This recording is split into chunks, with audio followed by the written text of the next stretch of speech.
प्रत्येकाला घेऊन जाणार आहे, फक्त कधी घेऊन जाणारी माहिती नाही. बसलेल्यापैकी तुम्हाला माहिती का कधी मरायचं? मग त्याबरोबर मला एखाद्या चिठ्ठीवर टिपून एवढ्या वर्षी मी जगणार आहे कोणाची गॅरंटी? महाराज, मोटरसायकलीवरती बसायचं तुमच्या हातात आहे, उतरू द्यायचं का नाही त्याच्या हातात आहे. फोर व्हीलरमध्ये बसायचं तुमच्या हातात आहे, उतरू द्यायचं का नाही त्याच्या हातात. लोकांचंच बोलू का? विमानात बसायचं तुमच्या हातात आहे, उतरू द्यायचं का नाही त्याच्या हातात आहे. मरण अजून देवाने देवाच्या ताब्यात ठेवलं, जन्म सुद्धा देवाच्या हातात. तुम्ही म्हणाल तुमच्या चेहऱ्यानं तुम्ही शिकलेले वाटतं हो महाराज, जन्म कसा देवाच्या हातात? सायन्स एवढं पुढे गेलं, डॉक्टर डिलिव्हरीची डेट 9 महिने अगोदर येतं, तुम्ही म्हणता जन्म देवाच्या हातात आहे. कसं शक्य आहे? पण कित्येक वेळे डिलिव्हरीची डेट दिल्यानंतर सुद्धा अगोदर सिझर करावं लागते. तसं काय? म्हणजे कधी जन्माला यायचं आणि पुढे जन्माला यायचं माहिती नाही, कधी मरायचं हे माहिती नाही, कसं जगायचं 100% आपल्या हातात. वाक्य पुन्हा एकदा बोलतो, जन्म माणसाच्या हातात नाही, मरण माणसाच्या हातात नाही, पण कसं जगायचं 100% माणसाच्या हातात आहे. रवी महाराज, माणूस किती दिवस जगला महत्वाचं नाही गड्या, माणूस कसा जगला ते महत्वाचं आहे. किती जगला याच्यापेक्षा कसा जगला याला जास्त किंमत आहे. मेल्यानंतर सुद्धा माणसाने 10 वर्ष पाठीमाग उरलं पाहिजे. कशाच्या रूपाने उरायचं?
माणसाने 10 वर्ष पाठीमाग उरलं पाहिजे. मग कशाच्या रूपाने उरायचं? भूताच्या रूपाने नाही उरायचं. कशाच्या रूपाने? उत्तमची उरे कीर्तिमान, गेले दिगंबर ईश्वर विभूती, राहिल्या त्या कीर्ती जगामाज. कीर्तीच्या रूपाने पाठीमाग उरायचं म्हटलं तर लय जमीन जुमला असलं म्हणजे कीर्तीच्या रूपाने पाठीमाग उरतं. लय पैसा पाणी कमवलं म्हणजे कीर्तीच्या रूपाने पाठीमाग उरतं. लय सोनं नाना अंगावर घातलं म्हणजे कीर्तीच्या रूपाने पाठीमाग उरतं. लय ऐश्वर्य संपन्न एखादा गोरा पान व्यक्ती दिसायला म्हणजे कीर्तीच्या रूपाने पाठीमाग उरतं? अजिबात नाही. तुमचा पैसा म्हणजे तुमची श्रीमंती नाही गड्या. मग तुमची श्रीमंती म्हणजे काय? ज्या दिवशी तुम्ही जग सोडून जाल, ज्या दिवशी तुम्ही मराल, ज्याला समजून त्याच्या डोळ्यात जर पाणी येत असेल तो जर म्हणत असेल, उगले महाराज आपल्यातून निघून गेलेला माणूस देव माणूस होता, आपल्यातून निघून गेलेल्या म्हातारीचा स्वभाव 1 नंबर होता. जिथं भेटल तिथं 2 शब्द प्रेमाने बोलायचे हो. कधी कुणाची निंदा केली नाही, कधी कुणाला नावं ठेवली नाही. घरी गेलो चहा पिल्याशिवाय येऊ दिलं नाही. लई गोड स्वभाव. नव्हतं मरायला पाहिजे म्हातारीने, अजून आयुष्य दिलं असतं तर बरं झालं असतं. बस ही तुमची श्रीमंती आहे. तुमच्या पैशाला कोण विचारतं महाराज? तुम्ही या जगातून गेल्यानंतर किती लोकांना दुःख होते, तुमची श्रीमंती आहे. तुम्ही या जगातून गेल्यानंतर किती लोकांच्या डोळ्यात पाणी येते, तुमची श्रीमंती आहे. तुम्ही या जगातून गेल्यानंतर किती लोक हळहळ करतात, ती तुमची श्रीमंती आहे. मला असं वाटतं आपल्यातून निघून गेलेल्या गंगूबाईंनी श्रीमंती कमावली गड्या. आज दत्ता भाऊ, आबासाहेब, मी तुमचे दोघांचे धन्यवाद व्यक्त करतो. आज हजारो कामं सोडून सगळी मंडळी या ठिकाणी मंडप भरून उपस्थिती तुमची माणुसकीची श्रीमंती आहे. पैसे देऊन सुद्धा लोकांकडे जायला तयार नाहीत महाराज. आज सगळेजण उपस्थिती नाही, ती तुमची श्रीमंती. मरण प्रत्येकाला आहे. पण ज्या दिवशी गंगूबाईंनी देव ठेवला असेल महाराज, 100 वर्ष वय असू द्या नाही तर 150 वर्ष असू द्या, पण या घरातली माय गेली. 2 मुलं आहेत, 4 मुली आहेत. ज्या दिवशी माईने देव ठेवला असेल, 4ही पुरी ढळ ढसा रडल्या असतील, यात मात्र शंका नाही गड्या. पण ज्या दिवशी 10वा झाला असेल, 13वा झाला असेल आणि 13व्या नंतर पोरगी सासरवरून माहेरला येत असेल गड्या, आणि जी माय ज्या खुर्चीवरती बसत होती, जी माय ज्या क्वाटवरती झोपत होती, ती खुर्ची आता ज्या दिवशी रिकामी दिसत असेल, विचाराच्या रिपुरींना माय गेल्याचं दुःख काय असते. माय असते महाराज. मायबाप हे दोन्ही घराचे एक वैभव आणि एक माया असते. अरे संक्रांत नावाचा सण होऊन गेला रे. त्या गंगूबाईला आवडणाऱ्या साडीचा कलर जरी पाहिला, तासन तास सडणाऱ्या तिच्या 4ही पोरींना विचारा माय गेल्याचं दुःख काय असते. त्याच्या पुढे बोलू थोडस. त्या गंगूबाईला ज्या प्रकारची भाजी बनवल्यानंतर घरात प्रचंड आवडत होती ना, त्या भाजीचा निस्ता वास जरी आला, अर्धा तास रडणाऱ्या त्यांच्या घरच्यांना विचारा, माय गेले सुदुःख काय असतं. माय असते महाराज. मायबाप हे असं घरातलं दैवत असतं. तुम्ही कुंभार मडकं घडवताना पाहिलं का महाराज? कुंभार मडकं घडवत असताना कुंभाराचे 2 हात दिसतात का 1 हात दिसतो? रवी दादा, कुंभाराचा 1 हात दिसतो का 2? 1च हात दिसतो अमोल महाराज. कुंभार मडकं घडवत असताना 1 हात दिसतो, 1 हात दिसत नाही. आकार देणारा गाडग्याला हात दिसतो, आधार देणारा हात दिसत नाही.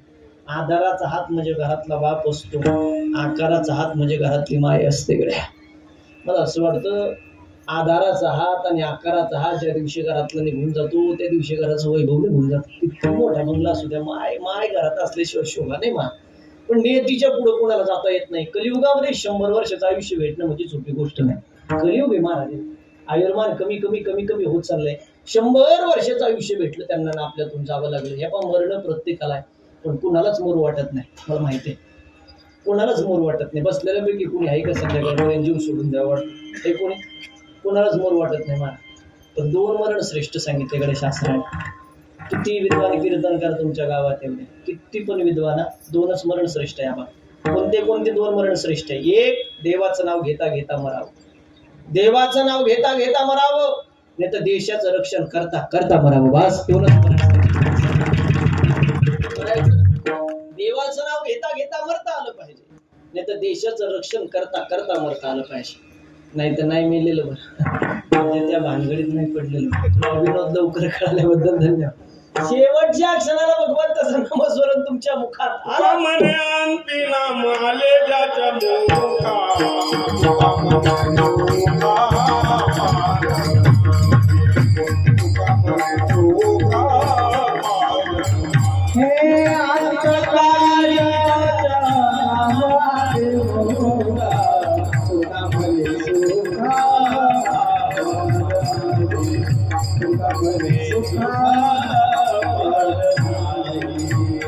हे अंतकाळी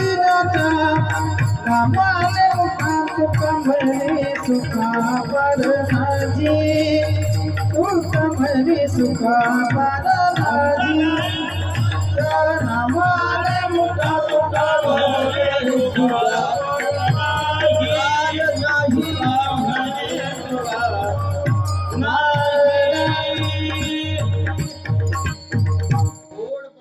शेवटच्या क्षणाला भगवंताचं नामस्मरण तुमच्या मुखात आलं, तुमच्या आयुष्याचं सोनं झालं. अंतकालीच मामे होत स्मरण मुक्तेच कलेवर. शेवटच्या क्षणाला देवाचं नाव मुखात आलं, सोनं झालं. अक्षय महाराज उगलेची भाषा नाही, तुकोबाची भाषा त्यांनी बोलावून दाखवली.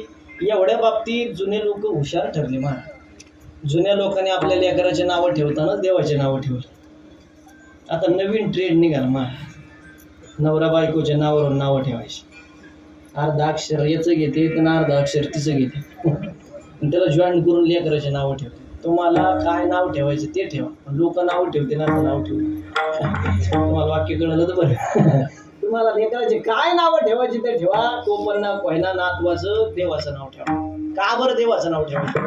त्याच्या आजी आजोबांनी 10 वेळेस जर दिवसभरातून नातवाला आवाज दिला, 10 वेळेस त्यांच्या मुखात भगवंताचं नामस्मरण येत असेल, तर मला असं वाटतं कलियुगात तुम्हाला तारणार जर कोण असेल तर फक्त भगवंताचं नामस्मरण. बाकी तुम्हाला काही दारू शकत नाही. कलियुगामध्ये सगळ्यात श्रेष्ठ भगवंताचं नामस्मरण आहे. एवढ्या बाबतीत जुने लोक मंडळी हुशार ठरले. तुमच्या लेकराचं नाव जर तुम्ही नारायण ठेवलं असेल आणि शेवटच्या क्षणाला बापाने पुढं काय ठेवलंय सांगाय करता व्हायला जर लेकराला आवाज दिला नारायण म्हणून आवाज दिला, पंढरपुरातल्या जगाच्या बापाला वाटलं माझा दावा केला तर आयुष्याचं सोड आहे ना. तुम्ही आयुष्यभर काय केलं ते पाहू का महाराज. सगळ्यात महत्वाची गोष्ट मोक्ष प्राप्त करायचं असेल तर शेवटच्या क्षणाला भगवंताचं नामस्मरण महत्वाचं. या पण मरण प्रत्येकाला आहे. महाराज इथं थांबायला कोणी आलेलं नाही. प्रत्येकाची आयुष्य रेषा ठरलेली आहे. तुमची मरणाची रेषा ठरलेली, माझी पण मरणाची रेषा ठरलेली आहे. फक्त अक्षय महाराज उगलेच एक वाक्य घरी घेऊन जायचं.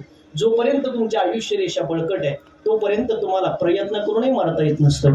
आणि आयुष्य रेषा एकदा संपली तर 100 डॉक्टर लोक पुढे लाईनीत उभा करा, त्याला जगता येत नसतं. ग्रास गिळे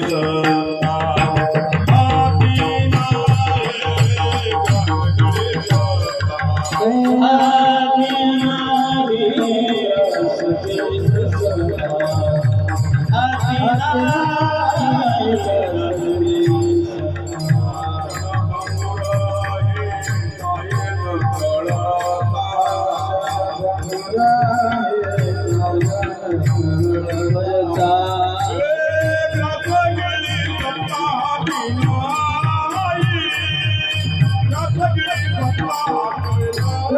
गिळे सतानी नाही रास गिळे सतानी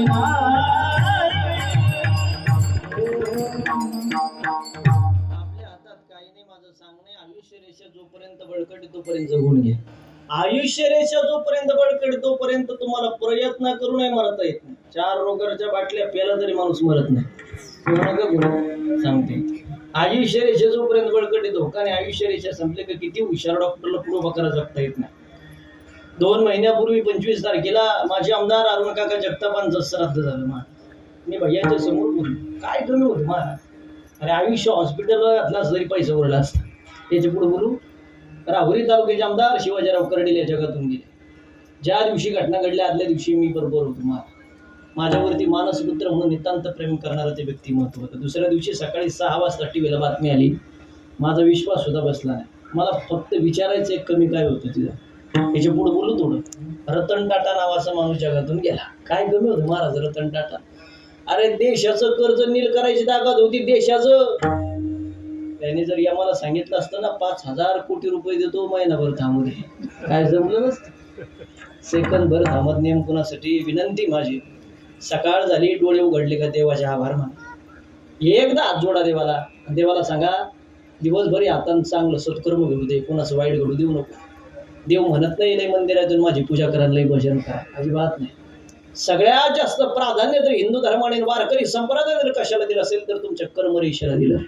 माझी विनंती तुम्हाला सर्वांना, तुम्ही माझ्यापेक्षा ज्येष्ठ श्रेष्ठ मंडळी आहे. तुम्हाला आयुष्य जर सुखाने समाधानाने जगायचं असेल आणि तुमचं म्हातारपण जर तुम्हाला टेचीत घालायचं असेल तर उगले महाराजाचा एवढाच मुद्दा घरी घेऊन जा, तुमच्या आयुष्याचं सोनं होईल. एक करा, कर्म चांगलं करा. बाकी कायच्याच फांद्यात पडू नका गड्या. विश्वास ठेवायचा तर कर्मावरती ठेवा. माझी विनंती आहे, कर्म चांगलं करा. हा, देव म्हणत नाही पूजा करा भानगडी करा, अजिबात नाही. कर्म चांगलं करा. बसलेल्यापैकी प्रत्येकाची कर्मरेषा वेगवेगळी आहे. कोणी डॉक्टर आहे, कोणी वकील आहे, कोणी शिक्षक आहे, कोणी महाराज आहे, कोणी शेतकरी आहे. माझी विनंती आहे, दिवसभर चांगलं कर्म करा, इमानदारीने करा. महाराज तुमच्या कर्मात जर इमानदारी असेल ना, कर्मात लई टोकाचं वाक्य बोलतो, शूटिंग चालू तरी बोलतो आणि जबाबदारीने बोलतो. तुमच्या कर्मात जर इमानदारी असेल तर सजन कसायला सुद्धा जगाचा बाप मास विकू लागला. याच्यापेक्षा जगात मोठं उदाहरण नाही. तुमच्या कर्मात इमानदारी ठेवा. धंदा कोणता असू द्या, तुम्हाला शेतकरी आहे ना, तुमचा बिझनेस असू द्या, काही असू द्या, फक्त इमानदारीने कर्म करा. आणि संध्याकाळी झोपायच्या अगोदर 1 मिनिट डोळे लागा. चांगलं केलेलं कर्म आठवा. दिवसभर काही सेकंदात झोप लागेल. थोडं जरी कर्म चुकलं असेल 1 तास लेट झोप लागेल. त्याच्यापेक्षा जास्त चुकलं असेल 2 तास लेट झोप लागेल. आणि ज्याला गोळ्या घेऊनच झोपावं लागतं. तुम्ही तुमचा अभ्यास घरी जाऊन करा. तुमचं काय कर्म चुकलं, कर्म चांगलं करा. जगाचा बाप दुःख देत नाही. कर्म चुकलं भोगल्याशिवाय पर्याय. महाराज एक वाक्य बोलतो, केले कर्म झाले त्याची भोगाला उपजले वेले कीर्ती, उपजले वेले केले कर्म झाले त्याची भोगाला उपजले वेले आईचे किती मेरे आईचे की. नाथ महाराजांच्या भाषेत त्यांनी गोड प्रमाण दिलं. याच्यापेक्षा सोपं वाक्य बोलतो, फक्त वाक्याचा गैरअर्थ घेऊ नका. जे लोक कर्माला प्राधान्य देतात ते लोक देवदेवाच्या भानगडीत जास्त पडत नाही. वाक्य नीट आहे का? जे लोक कर्माला प्राधान्य देतात ते देवदेवाच्या भानगडीत जास्त पडत नाही. त्यांना माहित आहे आपण कर्म चुकीचं करत नाही, जगाचा बाप आपल्याला दुःख देऊ शकत नाही. पण काही नुसतं सात्विक राहण्याचा प्रयत्न करतात. सगळे कर्म चुकीचे. नारदाच्या गाद्यावर सांगतो, तुमच्या बापाला सुद्धा सुट्टी नाही महाराज. दशरथाला सोडलं नाही, रामाच्या कर्म दशरथ वियोगे गेला, कर्म श्रीराम वनवास गेला, कर्म रावण छाया पावला, वियोग घडला सीता. कर्म दशरथ वियोगे गेला, कर्म श्रीराम वनवास गेला, कर्म रावण छाया पावला, वियोग घडला सीता.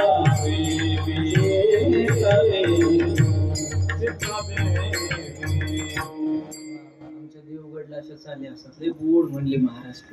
हा टोकाचं उदाहरण दिलं त्यांनी. रामाच्या बापाला कर्माने सोडलं नाही. याच्या पुढचं उदाहरण देऊ का? ज्यांनी विश्व निर्माण केलं तो कृष्ण परमात्मा, त्याला सुद्धा त्याच्या आईचं दूध पिऊ दिलं नाही. एवढी कर्मरेषा कठीण आहे. त्याच्यामुळे विनंती माझी, चांगलं कर्म करा. हा चांगलं होणार आहे. वाईट कर्म केलं तुम्हाला फेडल्याशिवाय पर्याय नाही. हा माता भगिनी पुरुष मंडळी ध्यानपूर्वक आहे का? तुमचा राशी भविष्यावरती किती विश्वास आहे मला माहिती आहे, पण माझा त्याच्यावरती चांगला अभ्यास आहे. पण तसं पाहिलं तर रामाची आणि रावणाची दोघाची रास एकच होती महाराज. दोघाच्या सुरुवातीला राच येते, बरोबर आहे का? दोघाची रास एकच. रामाकून कर्म चांगलं झालं तर राम राजगादीवरती बसला, रावणाकून कर्म चुकलं तर मरावंच लागलं. याच्या पुढे आहे का माता भगिनी? एका माता भगिनीने स्वतःच्या नावाला राजवाड्या ढळ ढसा रडवलं, तिचं नाव कैकई. कर्म चुकलं गड्या. एकेने स्वतःच्या नवऱ्याला राजवाड्या ढळ ढसा रडवलं, तिचं नाव कैकई. आणि एकेने स्वतःच्या नवऱ्याला वनवासात हसवलं, तिचं नाव सीता. जिने स्वतःच्या नवऱ्याला राजवाड्यात रडवलं त्या कैकई, कर्म चुकलं तर कैकई नावाला सुद्धा उरली नाही. बसलेल्या पैकी ऐकूनच ना ठेवू सुद्धा शकत नाही तुम्ही. कर्म चुकलं तर नावाला सुद्धा उरली नाही. जिने स्वतःच्या नावाला वनवासात हसवलं, तिचं नाव सीता. ते सीतेची वेळ आत्मला सुरुवात नाही. कर्म चांगलं करा, कर्माची पावती महाराज. त्याच्यामुळं आता पहिल्यासारखं राहिलं नाही बाप्पा. एका पिढीने करायचं आणि एका पिढीने भोगायचं अजिबात नाही. 2026 म्हणजे ओरिजिनल कलियुग सुरू झालंय. ओरिजिनल जेवढी टीव्हीला प्रकरण चालू आहे ना आता, हे कर्म वसुलीची प्रकरण. उगले महाराजाचं खानदान झटलं तरी कर्माबाबतीत सुट्टी नाही. कर्माची थेरपीच अशी आहे. एखादा रबरी बॉल असतो ना, रबरी बॉल तुम्ही भिंतीवरती फेकून मारला, जेवढ्या स्पीडनी मारता तेवढ्या स्पीडनी तो रिटर्न येतो. तसं आहे, तुम्ही समाजाला आनंद द्या, निसर्ग तुम्हाला आनंदच देणार आहे. तुम्ही समाजाला दुःख देऊन पहा, निसर्ग तुम्हाला दुःख देणार आहे. कर्माची पावती आहे. थोडं तुमच्याकडे येतो माता भगिनी. याच हाताने करायचं आणि याच हाताने भोगायचं. सरकार स्थापन झालं आणि सरकारने तुमच्यासाठी एसटी महामंडळ फुकट केलं, बरोबर आहे. त्याच्यामध्ये अशी अट टाकली होती, जिचं 75 वर्ष वय तिला एसटी महामंडळ फुकट, बरोबर आहे ना. तुम्ही लय हुशार, तुम्ही आधार कार्ड घेऊन आधार सेंटरला गेले. जिचं 60 वर्ष वय तिने 200 रुपये आधार कार्डवाल्याला गुपचित दिले आणि 60चं वय 75 करून घेतले. आता कोणी केलं मी चेहरे पाहूनच सांगू शकतो, पण मला काय करायचं तुमचं उचकून ठीक आहे करीनाक जाय ना. तुम्ही कशासाठी केलं? तुम्ही एसटी महामंडळ फुकट भेटावं म्हणून केलं. पण ऐका ना, कर्म कसं पलटत ऐका. त्या सरकारने एका महिन्याच्यात लाडकी बहीण योजना आणली आणि त्याच्यामध्ये अशी अट टाकली, जिचं 60 वर्ष वय तिला 1,500 रुपये हप्ता भेटला. तुम्ही पुन्हा आधार कार्ड घेऊन आधार सेंटरला गेल्या, 200 ऐवजी 400 द्यावा लागले, 75चं 60 करून घ्यावा लागले. ही कर्माची परतफेड आहे महाराज. याच हाताने करायचं आणि ह्याच हाताने भोगायचं. चांगलं सहज लोक श्रद्धांजलीत म्हणतात, जुन्या लोकांना 100 वर्षाचं आयुष्य भेटलो, शेवटपर्यंत गोळी नाही, शुगर नाही, बीपी नाही, म्हातारं सायकलीवरती यायचं, गावामध्ये गुडघे चांगले, डोळे चांगले, पेपर वाचायचं, शेवटपर्यंत कधी गोळी खाताना त्यांना मी पाहिलं नाही. याचं एकच कारण, जुन्या लोकांना 100 वर्षाचं आयुष्य भेटलं, भरभरून भेटलं, गोळ्या खायचे दिवस आले नाही. त्याचं एकच कारण, जुन्या लोकांनी कर्म एक कर्म, कर्म दुने कर्म, कष्ट एक कष्ट, कष्ट दुने कष्टच. बाकीच्या भानगडीत पडले नाही म्हणून गोळ्या खायचे दिवस आले नाही. आता कामं झाले कमी आणि उचापात्या झाले जास्त, त्याच्यामुळे गोळ्या खायचे दिवस आले. अक्षय महाराज वगैरे सुखी जीवनाचा मंत्र सांगेल तुम्हाला. स्वतःला बिझी करून घ्या. जो सगळ्यात जास्त बिझी आहे तो सगळ्यात जास्त सुखी आहे. जो सगळ्यात जास्त मोकळा आहे तो सगळ्यात जास्त दुःखी. अक्षय महाराज वगैरे बिझी कोण आहे? पंचायती करायला वेळ नाही.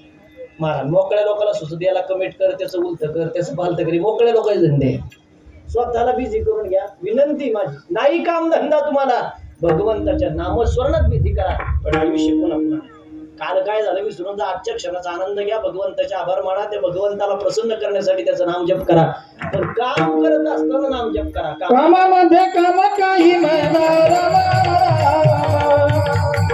जाईल भवश्रम सुख होईल दुःख.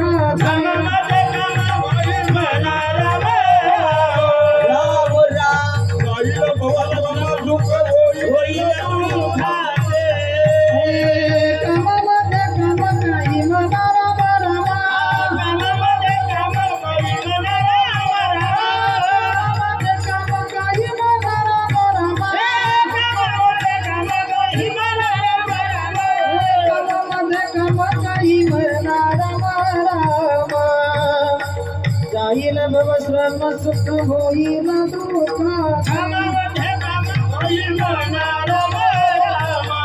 धाम लाभ होईल दुःखाचे. काम करत असताना भगवंताचं नामस्मरण घ्या आणि कर्मावरती विश्वास ठेवा. एवढा मुद्दाम आता सगळ्यांनी घरी घेऊन जा.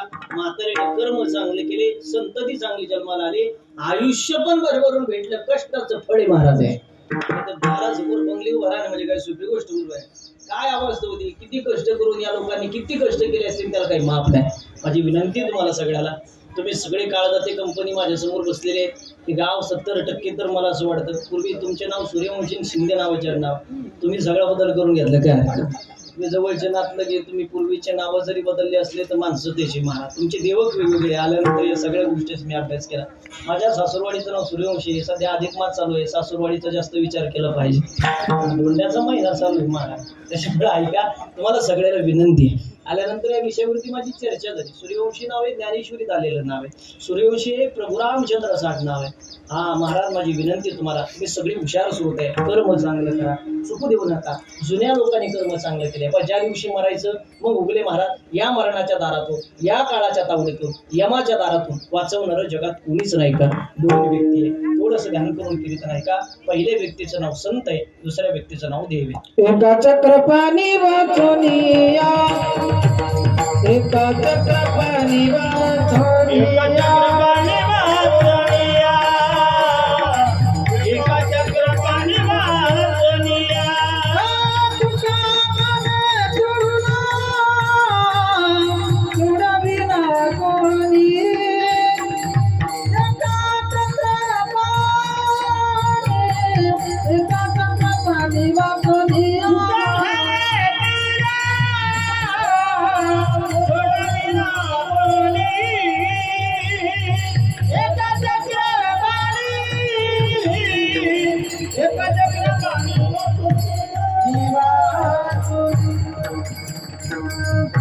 वाचवणारा एक देव आहे, दुसरे संत आहेत. महाराज गैनीनाथ गडावर कधी गेला तर जा सद्गुरु संत वामन महाराजांनी 8 दिवस काळाला थांबवलं.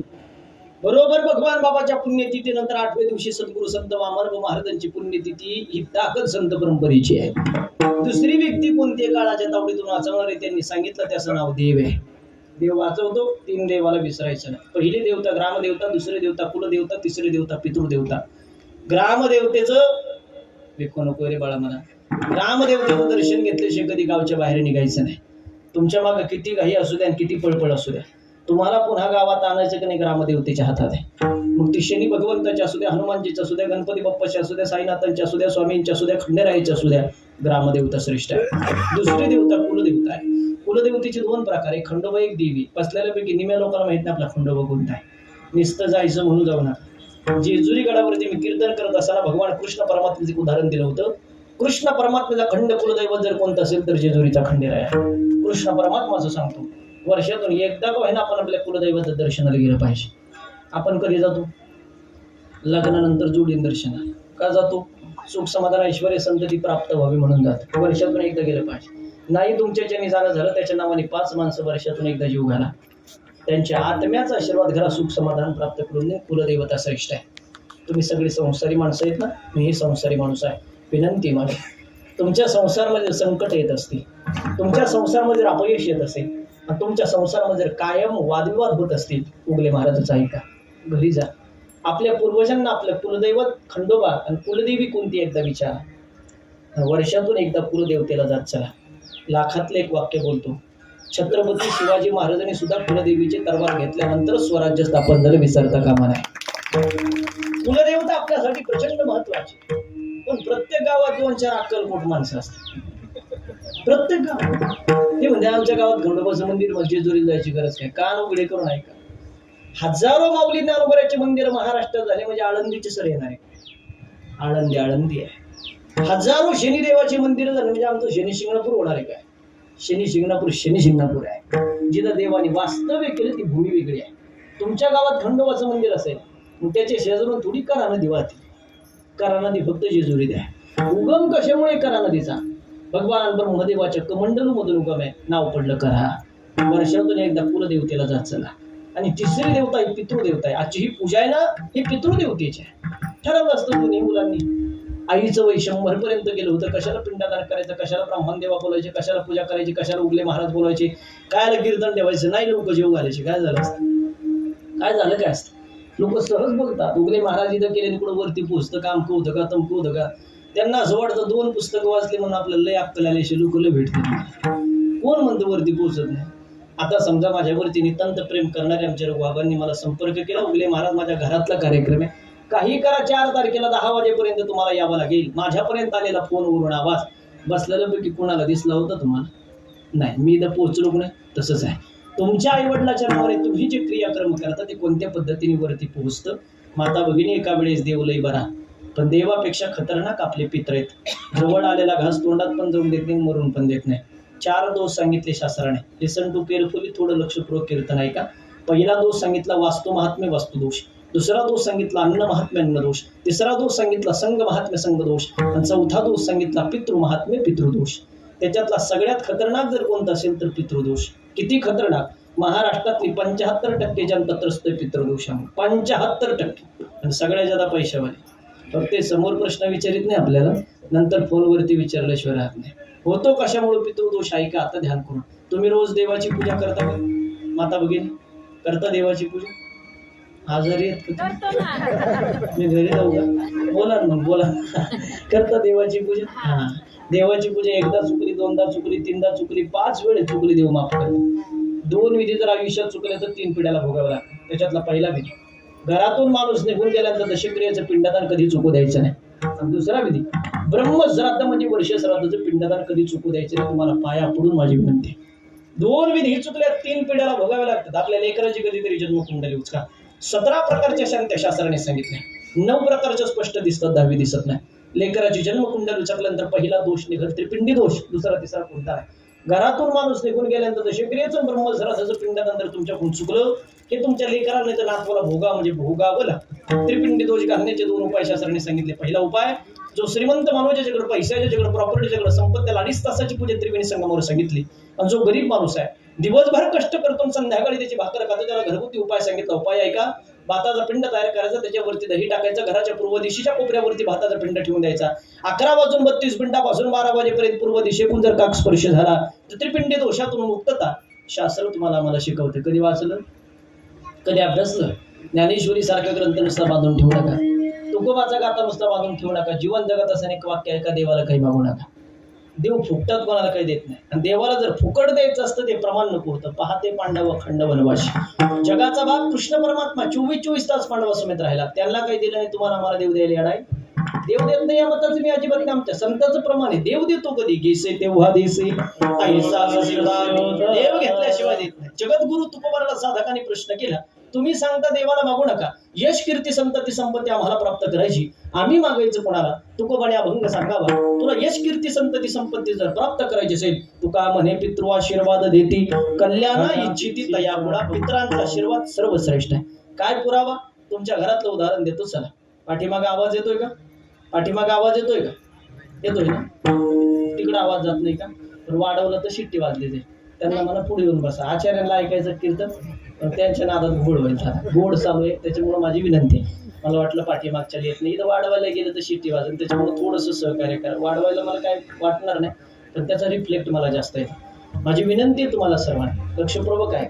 हा, तुका म्हणे पितृ आशीर्वाद देतील, कल्याण इच्छिते त्याकडे. जगद्गुरु तुकोबाराय म्हणतात, पितरांचा आशीर्वाद सर्वश्रेष्ठ. काय पुरावा? तुमच्या घरातलं उदाहरण देतो. सर, वडील जर अचानक निघून गेले, म्हातारा जर अचानक निघून गेलं, राहायला घर नसेल, फिरायला गाडी नसेल, 6 महिन्यामध्ये बंगला झाला, दारासमोर 4 व्हीलर गाडी आली, तर जुने लोक म्हणायचे, म्हाताऱ्याने मागं वळून, म्हाताऱ्याने मागं वळून पाहिलं, पण म्हणत होते का येडे नव्हते महाराज. 60 वर्षाच्या आयुष्यात माणसाला जे करता येत नाही, 6 महिन्याच्या सूक्ष्मजीव करतो, याला पितरांचा आशीर्वाद म्हणतात. आणि पित्र किती खतरनाक आहे. कधी वाचायचं असेल तर माझ्या विरीत कर्णाचं चरित्र वाचा. कर्णाला मेल्यानंतर 15 दिवस मृत्यू लोकात यावं लागलं. गेलेल्या पितराच्या माध्यमातून पिंडदान अन्नदान करण्यासाठी तेव्हापासून पितृपक्ष चालू झाला. आता 2 महिन्यापूर्वी 15 दिवसाचा पितृपक्ष झाला. त्या 15 दिवसामध्ये आपण एक पाहुणा बोलवतो, पित्र म्हणून जीव घालतो. आहे तुमच्याकडे प्रथा? अजून पित्र जीव घालायची प्रथा आहे? कधीपासून चालू झाली? अक्षय तृतीयाला लोकांनी पित्र जीव घातले. कधीपासून प्रथा चालू झाली? कर्णापासून. कर्णाला मेल्यानंतर मृत्यू लोकात यावं लागलं. तुम्ही आम्ही कोणत्या झाडाचा बघा, लोक सहज बोलतात कशाचे पितरण कशाचे काय इथं केले पुढे वरती पोचतं का मेला त्याची माती झाली कशाचा स्वर्ग कशाचा नरक महाराज लोकांचा आणि ब्राह्मण लोकांचा धंदा झाला आणि पैसे कमवायचे आणि कान उघडे करून ऐकाकडे तुमचा एखादा प्रश्न असेल कीर्तनानंतर माझी भेट घ्या माझं व्हिजिटिंग कार्ड नंबर मी तुम्हाला दिली युट्यूब या इंस्टाग्रामला अक्षय महाराज वगैरे नाव टाका पुढेही नंबर भेटेल तुम्हाला कोणताही प्रश्न असेल बिंदास मला फोन करा तुम्हाला उत्तर द्यायला मी समर्थ आहे पण विनाकारण उठसूट कोणी हिंदू धर्माच्या रूढी परंपरेचे टीका करायचं कोणाला अधिकार काही वाचायचं नाही काही नाही फेसबुक पहा इंस्टा बघ व्हॉट्सअप बघ कधीतरी संतांचे ग्रंथ उघड ज्यांचा या पित्रावरती विश्वासच नाही ना माझ्यासमोर पैठणला पैठण तर माहिती श्रीमंत साधुनाथ महाराजांचं गाव श्रीमंत साधुनाथ महाराजांनी मृत्यू लोकावरचे माणसं पित्र म्हणून जेवायला बोलवले ते आलेले तर स्वर्गीचे पित्तर खाली जेवायला पैठणचा इतिहास ते श्रीमंत साधुनाथ महाराजांना कलियुगात विसरून जमणार आहे का आपल्याला त्यांची एवढी श्रीमंत आपण नाही आहे पण कधी कळतं तुम्हाला पिंडदानाचं महत्व आतमध्ये जी पूजा संपन्न झाली पूजेचं महत्व कधी कळतं पितराच्या आशीर्वादाचं महत्व कधी कळतं आपल्या परिसरात अजून बरं आहे रवी महाराज मुंबई कोकण मावळ भिवंड्या पट्ट्यात जर मी कीर्तन प्रवचन अवघड परिस्थिती कधी कळतं लोकांना पिंडदानाचं महत्व आपले पोरं पुरी 30-30 35-35 वर्षाची होतात पोरांचे लग्न जमत नाही पोरीला नोकऱ्या लागत नाही त्यावेळेस आपण ब्राह्मणासमोर महाराज लोकांसमोर जन्मकुंडली घेऊन फिरतो त्याच्या अगोदर कळू नये पण काय निघते जन्मकुंडलीत काल सर्पयोग शांती निघाल पितृदोष निघाल नवग्रह शांती मंगळा शांती नारायण नागबली 9 प्रकारच्या शांत्या सोडल्या दावी येत नाही कधी कळतं तुम्हाला 30-35 वर्षाचे लेकर होईपर्यंत आपल्याला कळत नसेल तर कसं विचारवं तुम्हाला अरे भारत महासत्तेकडे चाललाय बसल्यापैकी कोणाची चेहरे मला अडाणी दिसत नाही सगळ्याला लिहिता येते सगळ्याला वाचता येते मी म्हणत नाही तुम्ही 11-12 वाजता एवढे लोक जमा करा मी म्हणत नाही तुम्ही अक्षय महाराज उगलेलाच कीर्तनाला बोलवा तुम्हाला घरच्या घरी 20 रुपयात पिंडदान करते तर फक्त पिंडदान चुकू नका एवढं माझं सोजवळ मध्ये का उगले महाराज कुणी केलं जगातलं पहिलं पिंडदान आहे का तुमच्याकडे पुरावा 450 वर्षापूर्वीचा पुरावा हे करतात अभंग घेतला जगद्गुरु तुकोबराने स्वतःच्या हाताने पिंडदान केलं कसं केलं सांगा त्यांना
जगद्गुरु तुकोबराय सांगतात, माझे झाले गया वर्जन पितले पितरांचे ऋण. काय केलं तुकोबा तुम्ही? पिंड परावरी दिला आपोली एकरी. महाराज 450 वर्षापूर्वी तुकोबाने पिंडदान करावं.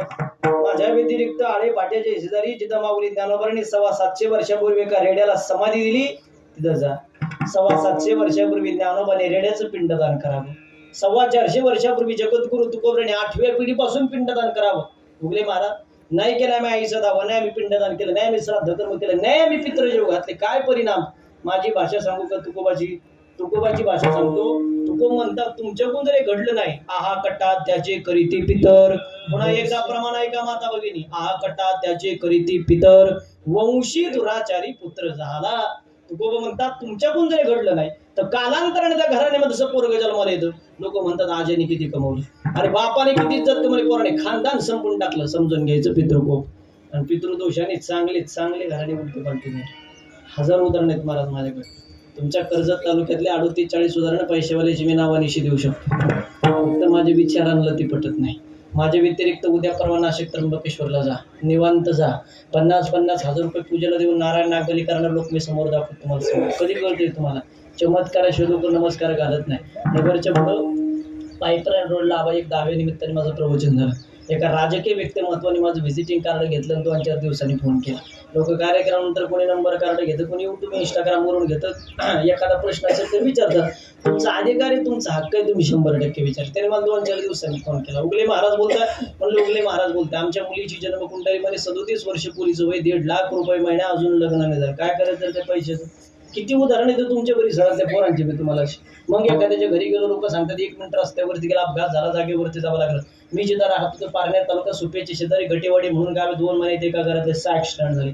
मग लोक सांगतात गरजांचं प्रॉब्लेम होती, पैसा होता, संपत होती, गरजांनी फाशी घेतली तर फोडून मेला. पैसा असून त्याचं पोरगा औषध पिऊन मेलं. पैसे आता भरपूर असतात, रुपया शिल्लक राहत नाही. उगले महाराज गरगंज प्रॉपर्टी समाधान नावाची गोष्ट नाही. कोणत्यात 20 रुपयाचा बंगला, घरात वाद किटकिट भांडणं सतत चालल्यास वाटतं. घरी पण जाऊ नये, कोणाचं तोंड पण पाहू नये. कोणाकडे पण गेला तर पितृदोष सांगतात. सत्ता संपत्ती पैसा गडगंज आहे. पोरांच्या लग्नाला थोडक्यानं अडथळी. कोणाकडे पण गेला तर पितृदोष सांगतात. या सगळ्या प्रश्नाचा अभ्यास करायचा असेल तर माझ्या वेळेत एकदा तरी गरुड पुराण नावाचा ग्रंथ वाचा. 11 पुराणापैकी पद्मपुराण गरुड पुराण श्रेष्ठ. त्याच्यामध्ये उल्लेख आहे, पितरांची कृपा असेल कमी काळात भरभराट, पितर नाराज असतील कमी काळामध्ये माणसाची बरबादी. तुम्ही विश्वास ठेवा नका ठेवू, मी महाराष्ट्रभर फिरतो, तुम्हाला माहिती आहे. पिंडदान तुम्ही आम्ही करू, त्याच्यात नवल नाहीये. ज्याच्या सत्तेशिवाय वृक्षाचं पान आलत नाही त्याला मी राम म्हणतो. त्या राम